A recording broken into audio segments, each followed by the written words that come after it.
Assalamualaikum warahmatullahi wabarakatuh. Hope you're doing well. Trump has ordered that pennies stop being minted, that the US Treasury stop minting pennies. Now, there was a time where I was like, it's getting kind of annoying with all these coins. There's not too many Coinstar machines, and nobody really carries coin purses anymore. We're sort of moving towards this cashless society. And I do feel, he did say that it costs more to make them than what they're worth. Others have pointed out maybe we're running low on copper, so they want to use copper in a different way. But what I find strange is that, okay, so if something is 53 cents, it has to be rounded up to 60. So that means you're going to pay more for something. Now, there's still pennies in circulation, right? And it's not too hard to get pennies from the banks, rolls and whatnot for cashiers. But pennies do get lost and, melted down into other things.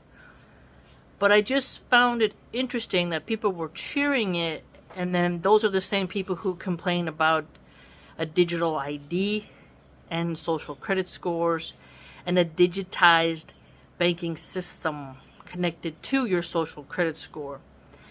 And I watched a Hillsdale College lecture on banking, and it was interesting because this woman was pointing out how the more digitized your banking becomes and the more you're connected to a digital profile, a way a government could silence you is to freeze your bank accounts. And she pointed to how the Canadian truckers who were against the vaccine mandates, which is their God-given right, no government should force an inoculation on you, that makes Pfizer, Moderna, Johnson & Johnson lots of money, and lots of evidence has come out against them.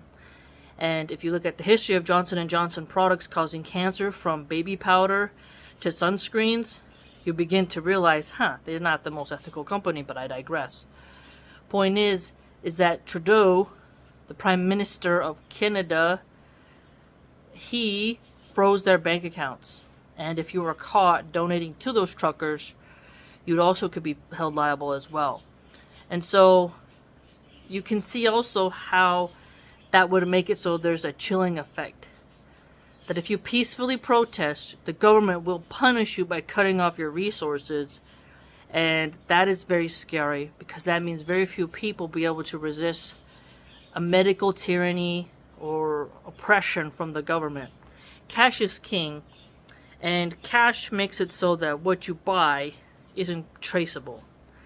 Now, we do know as things become more digitized, this also means that advertisers will know how to target you, and they'll make money off your data while you make nothing from it. So your privacy gets more and more lacking, not to mention how many times have you had people steal your credit card information. Then you got to go to all your payment processors and be like, hey, I got to update this, I got to update that. Like if you have an automatic paying for something that you put on auto pay, now you got to put that new information in. All these companies that get hacked, their data gets leaked, your credit card information gets leaked. You begin to realize how fragile the system really is. And sure, someone could rob you in the olden days and steal your little suitcase of money, right? But cash is a way of having more privacy, okay? The fact that everything is becoming visible by the government is quite alarming. Quite alarming. And I do wonder if people will end up paying more for a product over time. Because they're not going to round down. They're going to round up, right? And if you don't have, like the pennies, that's going to cause a little bit of a weirdness, because now you have to move up to the larger coins. And I do suspect that it will be an incremental step to, okay, now we're going to do pennies.